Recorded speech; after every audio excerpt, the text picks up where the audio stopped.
शरणं प्रपद्ये। हो शरण शरणाजी हनुमंता तुम्हाला रामदूता यांचा चारी चरणाचा उत्कृष्ट असा नामप्रयोग प्रकारातील अभंग सेवेकरता निवडलेला आहे।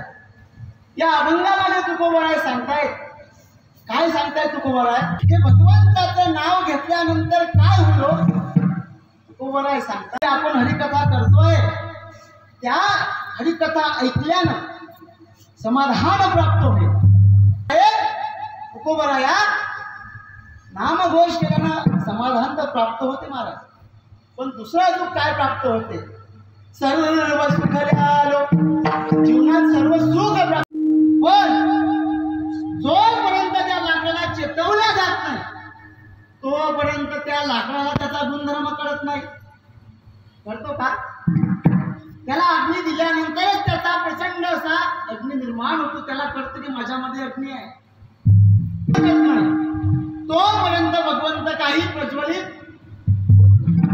अशा कथा कीर्तन हे भाग्यवान व्यक्तीलाच मिळतात। अहि भवन समाना, श्रवण रंध्र म्हणजे कान, अहि म्हणजे साप, भवन म्हणजे आपलं घर।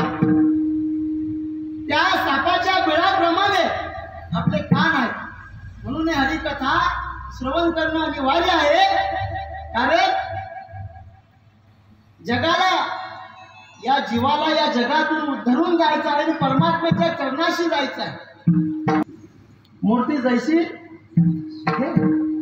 नामदेव महाराजांना वाटलं की अरे पांडुरंगा पित्या हाती रोज जेवीशी मजवरी का रुसलासी। अरे देवा, माझ्या वडिलाच्या हातून तू रोज जेवतो आणि आज माझ्यावर का रुसलास?